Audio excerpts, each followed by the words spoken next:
sort of sets our whole sense of the constitutional, issues on its face.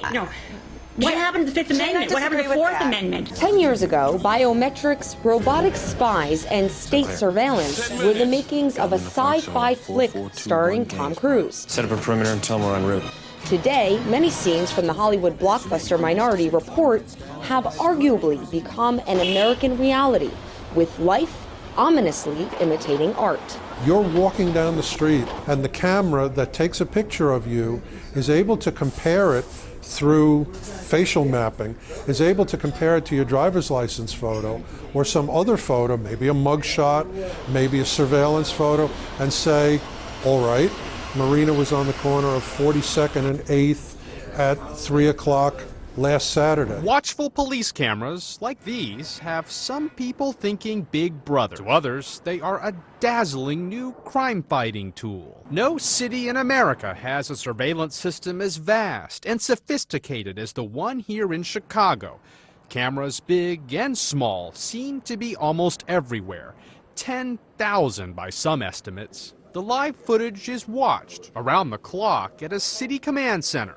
Police and fire, and people on the lookout for threats of terrorism. Hundreds of privately owned cameras on office buildings, shops, and restaurants also looped into the system.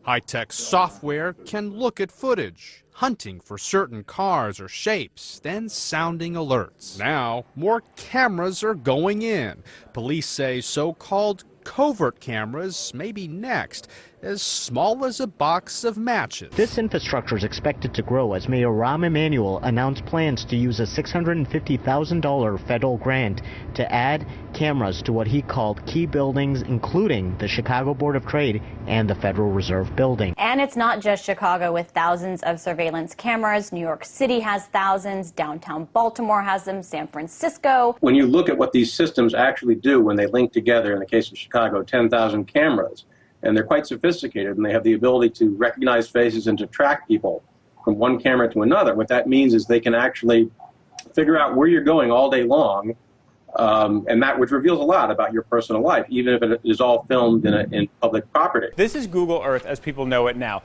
A lot of people use Google Earth. You give it an address, it'll zoom in for you, and you see a still image, what the roads look like, what buildings there are, that kind of thing. What if instead of using that, you could do this? You type in an address, and you watch movement in real time. You zoom into a football stadium and you're actually seeing what is going on there right now, who is moving where and how the game is playing out. What if you go over traffic and you're able to see right at that moment where the cars are going? I think if we zoom back in, you can even see, you can track the weather with this application that they're talking about now.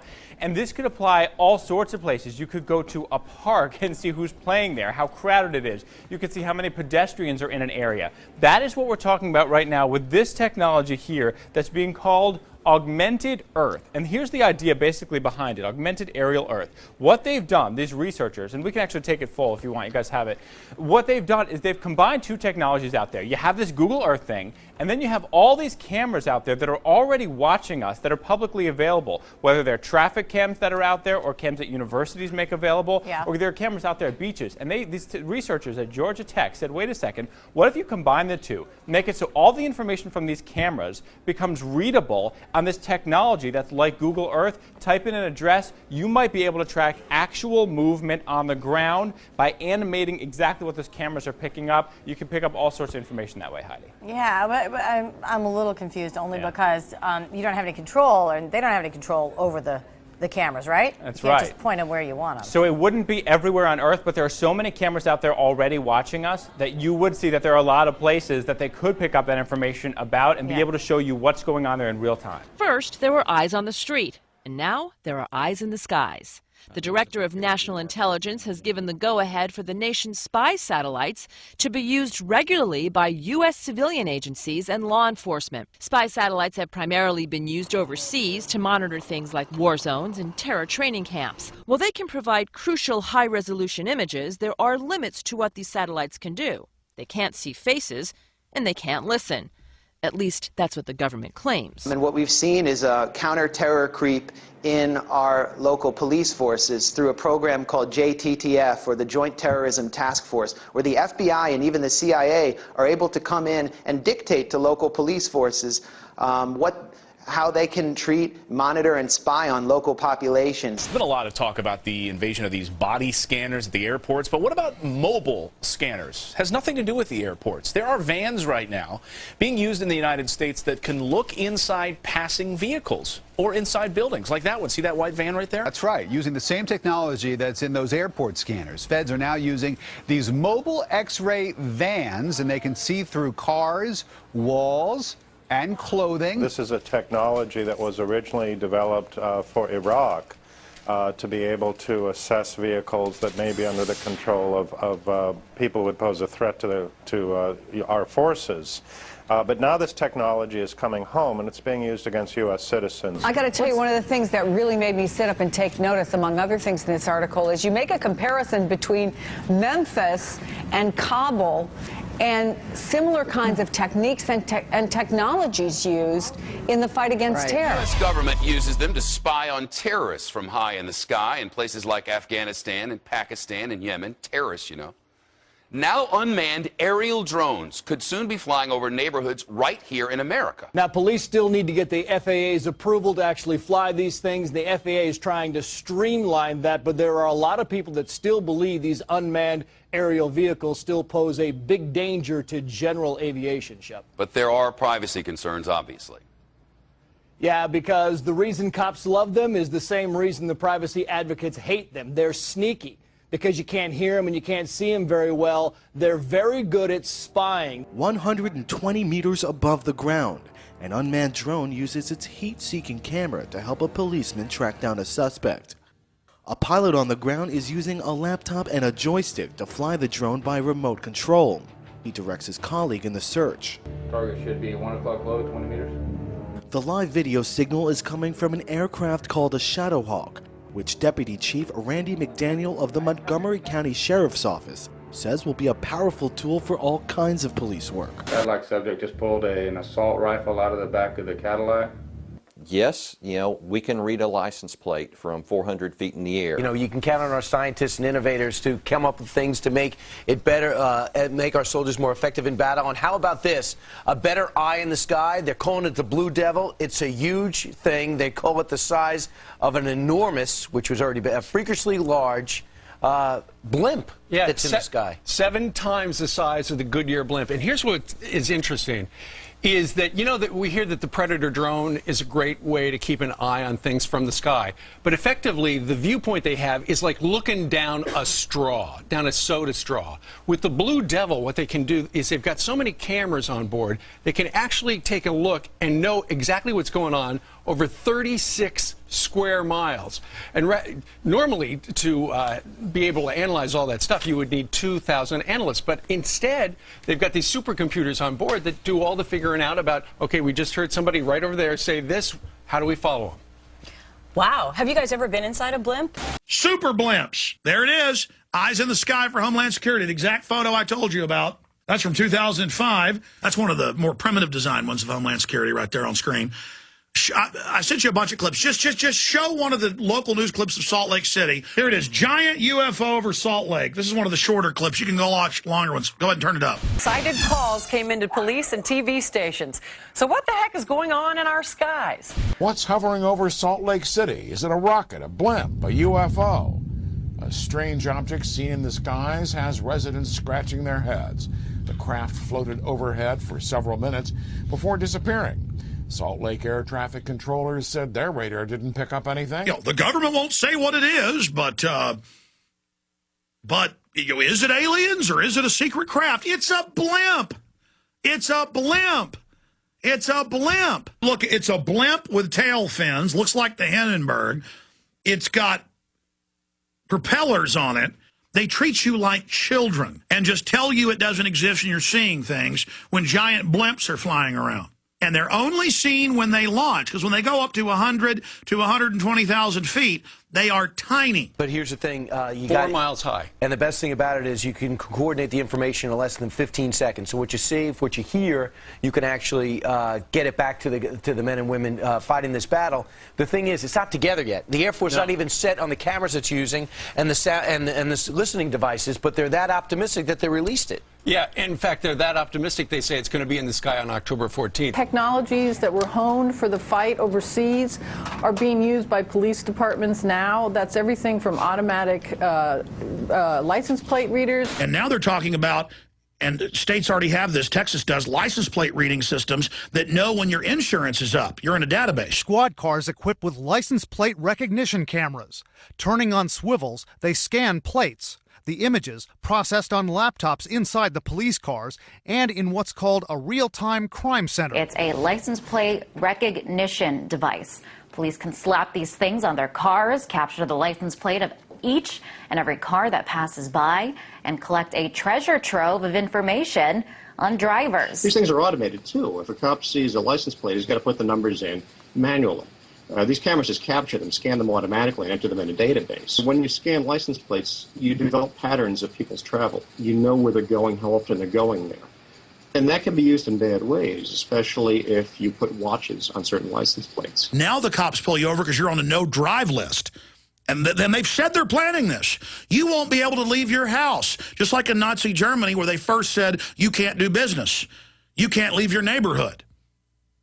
And it's funny that it's all these Israeli operatives like Chucky Schumer and Rahm Emanuel are the ones pushing this. They want us to live like Arabs do in Israel. And they admit that's the plan.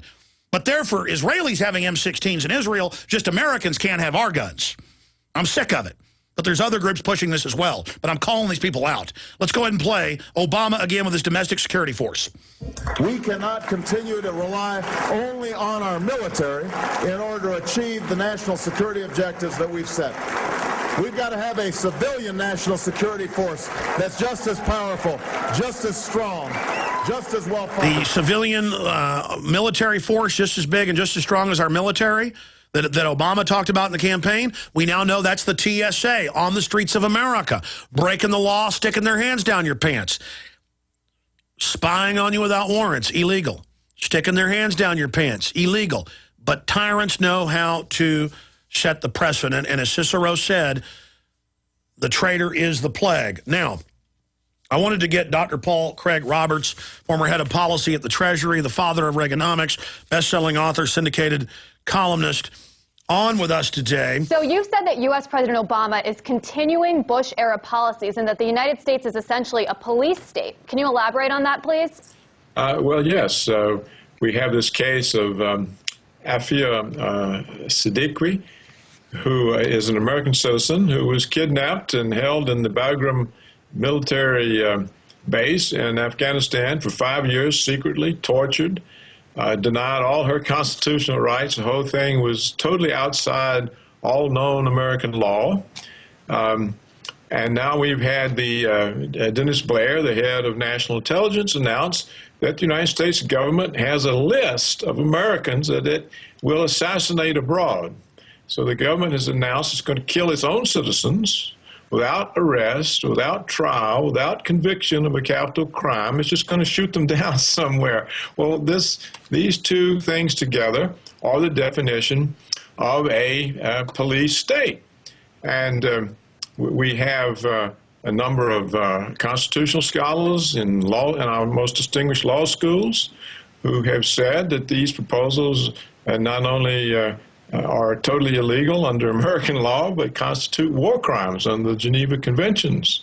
And what else? How else would you define a police state? The idea that the commander-in-chief, regardless of who it is, has a list of people, including American citizens, who can be killed without trial, isn't just a conspiracy theory, it's a fact. So I wanted to know. The so-called presidential kill list that's gotten a lot of attention, and this list of folks who have been targeted for assassination. Right. And on that list have been U.S. citizens who have not been afforded trial, including Anwar al-Awlaki. How do you, as president, or any president for that matter, regardless of party or person, utilize that power to assassinate even U.S. citizens? Well, first of all, you're basing this on reports in the news that have never been confirmed by me, and I don't talk about our national security decisions in that way.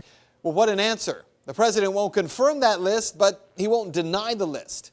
Okay, but let's add another layer here, because that presidential kill list, it didn't just get out because of hard-nosed journalists breaking the story. It was leaked by the administration. In that two-shot, I nodded my head when the president said that he hadn't confirmed these reports, and that's true. So who has? Well, to the New York Times, William Daley, President Obama's chief of staff in 2011, talked openly about this kill list, saying the administration knew they couldn't simply just go on adding more names indefinitely. Dennis Blair, the director of national intelligence until he was fired in May of 2010, said the discussions inside the White House of long-term strategy against al-Qaeda were sidelined by intense focus on strikes of targets who were on that kill list. So on that first point, the president acted like this is something secretive that he's never commented on. But it is clear that members of his administration have no problem talking about the kill list to reporters. Maybe because those reporters have helped to frame the president as tough on terror. A constitutional lawyer turned president using a power that violates the most basic principle in the Bill of Rights, leaking his use of it when it's politically expedient, then claiming it can't be discussed when it's not. Attorney General Eric Holder spoke about national security issues and defended the killing of U.S. citizens abroad who are viewed as terrorists. Because the United States is in an armed conflict, we are authorized to take action against enemy belligerents under international law. Now, some have called such operations assassinations. They are not. And the use of that loaded term is misplaced. Assassinations are unlawful killings. Some of the threats that we face come from a small number of United States citizens. United States citizenship alone does not make such individuals immune from being targeted. The Constitution guarantees due process. It does not guarantee judicial process. The conduct and management of national security operations are core functions of the executive branch, as courts have recognized throughout our history. Military and civilian officials must often make real-time decisions that balance the need to act, the existence of alternative options, the possibility of collateral damage and other judgments, all of which depend on expertise and immediate access to information that only the executive branch may possess in real time. The executive branch is no longer accountable to law, to the Constitution, to Congress, or to the courts. And Obama, who said he was going to fix all that, has merely continued it and codified it into law, so that we now have the executive branch is independent of law, of the Constitution, and is not accountable. The President of the United States can announce that he has a policy of drawing up a list of American citizens to be assassinated without due process, and he's not immediately impeached. Now, if Reagan had done something like that, or for that matter, something as recent as Clinton, they would have been immediately impeached. So this shows you how rapid the descent is, how rapid the changes are. Can they now kill American citizens inside the country? The head of the FBI, when asked about that on Capitol Hill yesterday, stumbled around on this. Does that only apply to U.S. citizen that's overseas, or does that apply to U.S. citizen that's here as well? I'd have to go back. I'm not certain whether that was addressed or not. So that we have clarity here, he is not certain whether it was addressed, whether our government can kill our own people inside our own country. Judge, the question is, can they kill our own citizens inside our own country? Well, the answer, this is a question we have to ask. It's not a question that we should have to ask, and it's not a question that he should have evaded answering.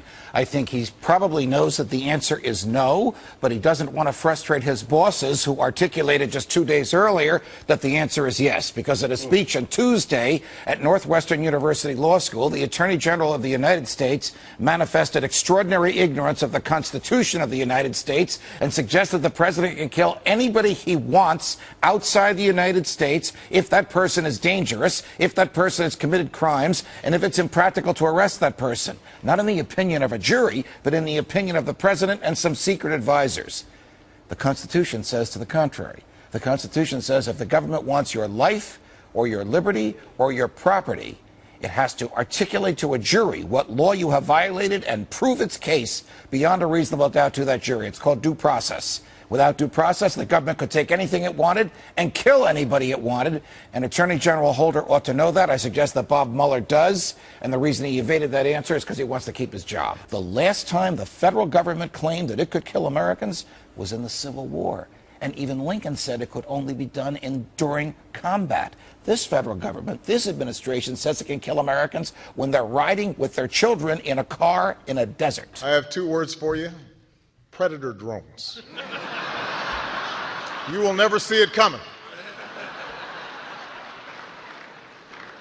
You think I'm joking? President Obama has spoken out against so many of these things, including torture, and, he's repeatedly said that he wants to close down Guantanamo Bay. So why do you think nothing has changed and he's continuing these Bush-era policies then? That's a very good question. There's no difference so far between his administration and the Bush-Cheney regime. And so what we see is that there's been a coup, a power grab. The law means nothing to the government. It operates totally outside the law with contempt of the law. And what's most amazing is that Dennis Blair, this is not my opinion, he went to the United States Congress and told one of the most important committees, the Committee on Intelligence, that the United States government now has a list of Americans that it will murder.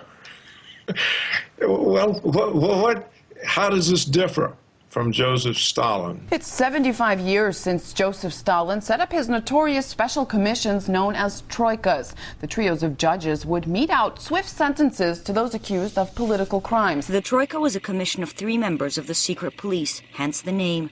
A body created 75 years ago by Joseph Stalin to quickly sentence those accused of political crimes.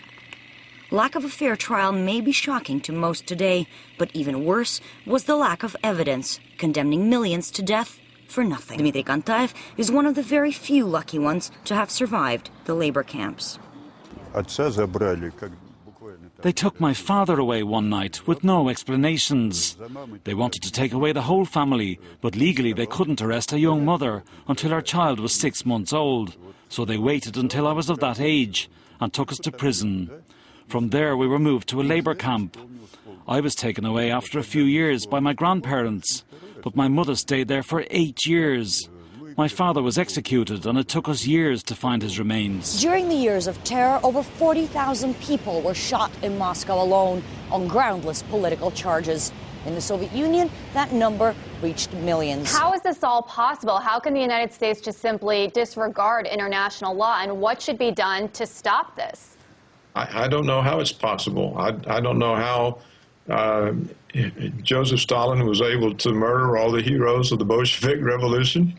I don't know how Hitler was able to take over Germany and completely flush the law, but that's what's happening here. And we see, we have these statements from these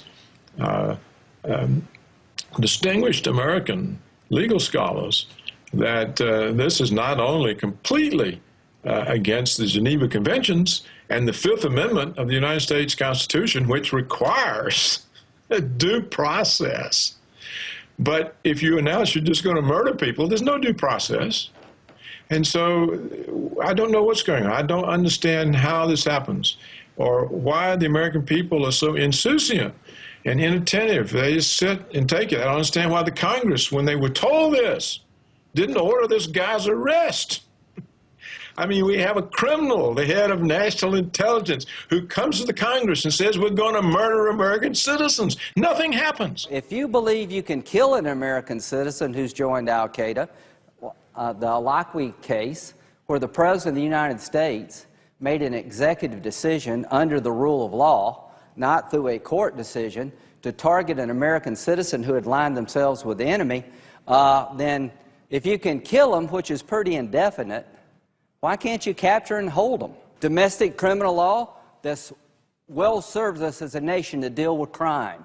Even the worst person, the worst child abuser, gets a lawyer and is presumed innocent. Believe it or not, war criminals get lawyers and are presumed innocent. I'm proud of both systems, but the law enforcement model doesn't allow you to hold someone for a period of time to gather intelligence.